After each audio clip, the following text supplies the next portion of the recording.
Hello, I'm Bob Challoner, the President and CEO of Southampton Hospital, and I'd like to welcome you to another edition of Focus on Southampton Hospital, your monthly television programs about the goings-on at your community hospital. And today I'd like to welcome Dr. Olga McAbee, who is a neurologist here at Southampton, relatively new neurologist at Southampton, joined us a couple of years ago, and welcome, Dr. McAbee. It's very nice to meet you. I always like to start off. Tell me a little bit about yourself first. Tell me about your training and also how did you end up out here at Southampton Hospital? I was born in Russia, Okay. and I finished medical school in Russia, and I had my first neurology training in St. Petersburg. I practiced in Russia for 15 years before I came to the United States. 15 years, wow, that's quite a while. And when I came to the United States, I repeated my training. I had my residency training in neurology at University of Toledo, and then I extended my training, finishing fellowship at University of Michigan. University of Michigan, very prestigious institution. So it's a great place. Clearly well trained. How'd you get interested in neurology? First of all, I came from family of neurologists, and my mother shared with my sister and me passion for neurology. Okay. But also your mother was a physician also? My mother is a retired neurologist, Oh, and wow. my sister is stroke neurologist, and her son is also a stroke neurologist. Wow. I really became fascinated as medical student, understanding how brain can control the whole body. Right. It's very challenging field of medicine, neurology, but I like challenge. It's like solving a puzzle. Oh, sure. And it's very demanding field.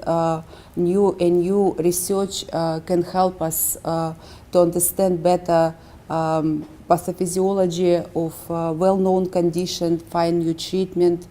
So it's really interesting field, and I feel that I can help more and more our patients. And you've been here in Southampton now for, is it 2 years already? So. Not exactly. Okay. I joined Southampton Hospital in January of 2013, so it's like 1.5 years. Okay, great. And I know you're very busy already. People have found their way to you, and you're certainly filling a big need in the community, so we're thrilled to have you here. How do you like it here in Southampton? I love it here. Yeah. I feel that I joined a very good caring team, a very strong medical team, and I feel like I'm good fit for Southampton Hospital, and it's good fit for me. Great. Well, we're thrilled to have you here. And today we're going to talk a little bit about stroke, something that many of us hear about often, although it's interesting that sometimes people seem to be more focused on heart disease, and stroke is actually, certainly as we're getting older, is a major disease. And I know there's a lot of misperceptions about stroke also. So why don't we just start off with the basics. What exactly is a stroke? Stroke is a loss of brain function when blood flow is disrupted to certain parts of the brain. And it can happen because blood clot in the blood vessel, or because of rupture of vessel of the brain causing bleeding. Okay. So there are two types of stroke. Ischemic, when there is interruption of blood flow, either through blood clot formed locally, which is called thrombus, or blood clot traveling somewhere from other parts of the body, which is called embolus. Okay. When somebody has stroke symptoms, it can be either one. But 87% of all strokes are ischemic because of interruption of blood flow to the brain, but hemorrhagic strokes are more severe and usually deadly ones. Hemorrhagic is more severe. Okay. Right. Is there any noticeable difference? Can somebody, I mean, can you look at somebody right away and say, or how do you find out if somebody's having a hemorrhagic or an Hemorrhagic ischemic? stroke patients usually present with more severe symptoms. They have usually very severe headache at the onset of the symptoms. They look sicker, but pretty much they have the same symptoms. What are symptoms of the stroke? If somebody has sudden onset, I want to emphasize sudden onset of unilateral numbness, weakness, usually one part of the brain controls the opposite side of the body, sudden onset of speech disturbance, such as slurred speech or substitution of words, loss of vision in one or two eyes, loss of coordination, and again, unexplained headache. Okay, so and it's something that comes on for no explained reason, just sudden onset sort of a thing. Exactly. Why is it considered an emergency? It's a good question. Right. Everyone knows that if somebody has chest pain, heart attack, you need to go to the hospital immediately. You call 911 and you go to the hospital. However, stroke is like a brain attack because every minute matters. Every minute as there is disruption of blood flow to the brain, approximately 2 million cells die. Every minute, 2 million cells, wow. So the sooner you get help, the better. And now for treatment of ischemic stroke, we have treatment, but you just need to get to the hospital in timely manner. Okay, and sometimes some of the symptoms that people have, I know I've heard of dizziness, a little bit of slurred speech, and are passing, but do you have any recommendations on, at what point should it be severe enough that you really need to do something about it? So if somebody has symptoms that you mentioned, unexplained, sudden of onset, and somebody can have like dizziness, a little bit numbness, then 15 minutes later they go away, and the person feels absolutely fine. It can be a sign of a condition what we call transient ischemic attack, when somebody had stroke-like symptoms but they resolved.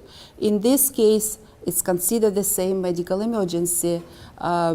Person or family member should call 911 and go to the hospital right away. Not to go to bed waiting that everything will be fine. Not to drive themselves, they need to get to the hospital. Why? Because a transient ischemic attack usually is a precursor of a bigger stroke. It is, okay. So even if it appears to be resolving itself, it probably makes a lot of sense to... There is data that approximately 20 to 30% of people who had transient ischemic attack within 90 next days ended up having a really large stroke. Really interesting. So some of the signs of stroke for men and women, how are they different? Or are they different, I guess is the question. They have pretty much the same symptoms. Again, unilateral numbness, unilateral weakness, loss of vision, loss of coordination, headache. But sometimes women have less severe symptoms. They have more vague symptoms. Sometimes they have additional symptoms like more pain than men, but pretty much in general symptoms of stroke are about the same in men and women. So if somebody comes to the emergency room and they've have some of the symptoms that you're describing, how do you diagnose it exactly? What happens next? Stroke is a clinical diagnosis. If somebody comes with stroke-like symptoms, we usually do a test, what is called an NIH stroke scale, when for certain types of deficit, patient gets a score from 0, no deficit, to a bigger score if they have any deficit.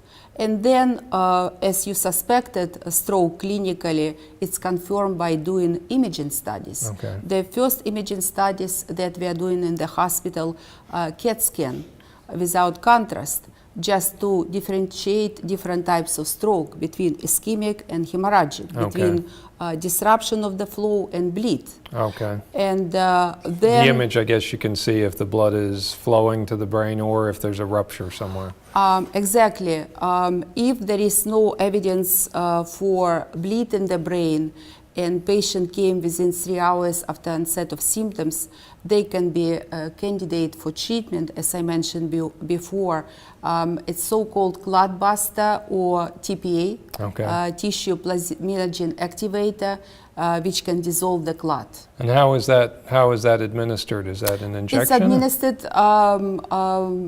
intravenously, Right. based on patient weight. Okay. Why can't you just give the TPA right away when somebody comes in with a stroke? First of all, we need to differentiate Okay. if it's ischemic or hemorrhagic stroke. Okay. If somebody has bleed, we are not going to give a medication which can cause even more bleed. And then we also go through exclusion criteria, because if somebody had recent surgery, has active GI bleed, we cannot give this clot buster. Oh, okay. So the clot buster is an anti-clotting drug of some sort. Exactly. Okay. If a patient did not respond to first line of treatment that we administer in our hospital using TPA, there is another second line of treatment.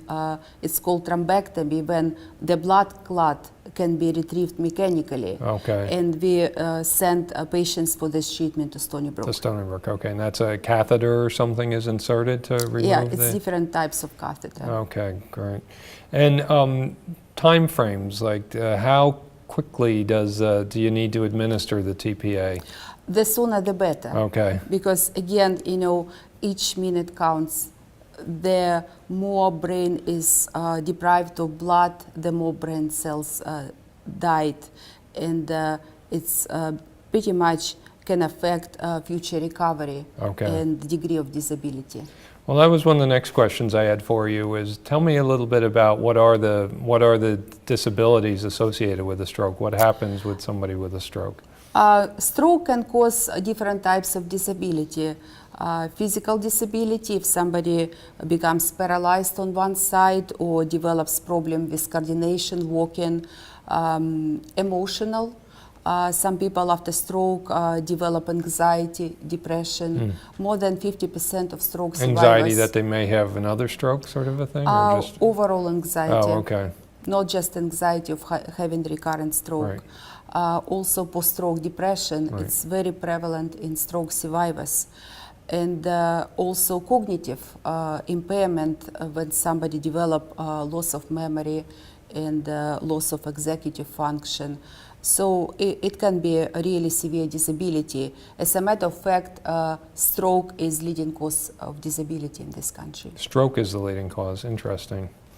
And can some of the disabilities be ameliorated with treatment? Or? Absolutely. Brain is an amazing organ, and neighborhood areas of the brain which survived and were not affected by the stroke can take over some functions. Right.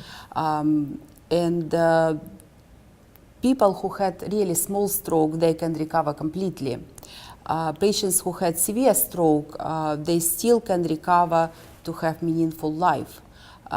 So it's very important to start rehabilitation process the sooner the better. Okay. As soon as patient becomes medically stable, we encourage patients to start physical therapy either in a rehab facility or at home. Rehab consists of a few parts. It consists of physical therapy, occupational therapy, and speech pathology training. And I've met different people who have strokes, and it seems like the symptoms are widely, I guess it's wherever it can happen, anywhere in the brain, Exactly. essentially. Is that what's going on? Exactly. And pretty much symptoms depend on what area of the brain is affected. Some areas of the brain really, if they're affected, like brainstem stroke, can cause coma and death. Okay. So symptoms vary from location of the stroke and size of the stroke. And also, I guess, would affect the rehabilitation as well, depending Exactly. on... Okay. Exactly. Let's talk a little bit about risk factors, and I know one of them is age. As we're getting older, clearly, we all Exactly. worry about it. But what are some of the real risk factors to look out? And are any of the risk factors, can we do anything about them? There are some risk factors that you cannot change as you're getting older. Ethnicity, for instance, Afro-Americans, Hispanic people, they have more risk factors for having stroke just because they have more patients with high blood pressure, diabetes. However, there are some risk factors that we can take care of. The main risk factor for stroke is high blood pressure, hypertension. So getting blood pressure under control, according to new guidelines which just came this month, blood pressure should be below 140/90. Okay. Also, another modifiable risk factor for stroke, atrial fibrillation, irregular heartbeat. There are some medication that you can take that can prevent stroke from happening. Getting cholesterol under control, reducing your weight, being physically active, stop smoking. Is smoking a major factor? Smoking is actually increases risk of stroke twice. Really, 2 times? And it's not just if you smoke, but if you get second-hand smoke. Oh, so wow. if somebody is smoking in your household. Okay. Yeah, we always focus on smoking and lung cancer, but I have heard it's an issue certainly for heart disease and stroke as well. So Exactly. is the things like atrial fibrillation and blood pressure, is it related to formation of clots, or is it potentially the pressure is just causing blowouts in the brain? Or It can work on different pathways. If somebody has irregular heartbeat or atrial fibrillation, upper chamber of the heart quivering instead of contracting normally, and it causes blood clot formation inside heart chamber, and these small blood clots can go inside the brain and cause strokes. Hypertension, on the other hand, can induce formation of atherosclerotic plaques, and these areas of the brain can attract platelets, cells inside the blood, which can also clump together and form the clot. That's why it's very important, to discuss treatment about stroke prevention with your healthcare provider. exercise a good thing or a bad thing? Exercise or neutral is thing? excellent. Yeah. Is excellent. According recent recommendations, everyone should exercise 4 to 5 times a week, and it should be really intense exercise, 30-40 minutes. Is there a genetic basis for stroke too, or just people are born at a higher risk because they've got a malformation in an artery in the brain? Or? There are some genetic conditions. They're rare. One of examples, CADASIL, which caused by mutation in notch 3 of chromosome 19, when people have stroke-like symptoms, migraine, headaches, and depression. But usually, risk factors run in the family, such as high blood pressure, high cholesterol, and also just the same lifestyle, such as not eating healthy, not exercising, smoking. So everything can And you cause a mentioned stroke. diabetes as a risk factor as well. That's Right, interesting. right. So let's talk a little bit about, I know that one of the areas that you're particularly interested in is some of the differences in strokes in men and women. And are either sex more likely to have a stroke? It's absolutely correct. Women more likely to have stroke. Women are. Interesting. Exactly. I didn't realize that. As a matter of fact, every year 55,000 more women have stroke than men. Really? And it kills actually twice as many women as breast cancer. But That's a statistic that I don't think people talk about very often, right? it was a recent survey conducted by Health Women organization in collaboration with American Stroke Association, and 7 out of 10 women said they did not think they can have stroke.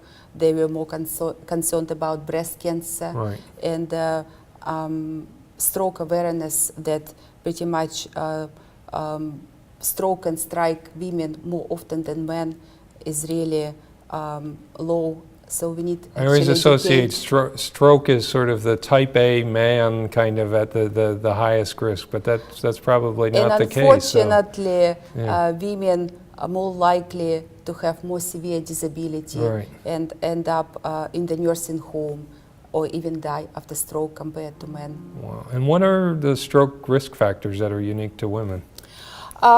Stroke risk factors unique to women related to sex hormonal differences, related to pregnancy, related to use of contraceptives and hormonal replacement therapy, and also related to migraine headache with aura. Aura, it's either visual disturbance that patients have with migraine, or some kind of sensory symptoms, maybe numbness or weakness. It's more prevalent in women. Somebody who had high blood pressure during pregnancy, like preeclampsia or eclampsia, have more risk factors to have stroke later in life or during pregnancy or after delivery. Is stroke common during pregnancy? Is that something we say? Stroke is not common during pregnancy, but data saying that usually stroke happens in 34 women out of 100,000 compared to non-pregnant. So it's a little bit slight prevalence compared to non-pregnant women. It's 21 out of 100,000. Oh, okay. And high blood pressure during pregnancy is a potential indicator for later, certainly to be cautious later on about stroke. So, It's correct. anything women can do? I mean, is management of blood pressure during pregnancy? They is need that to discuss with a healthcare provider if they're planning to start the family and have children, and they have high blood pressure, how to address how it's better to control blood pressure, because there are some safe blood pressure medications they can take during the pregnancy. Also, taking maybe a low dose of aspirin during pregnancy, calcium supplementation can help to prevent stroke. Okay.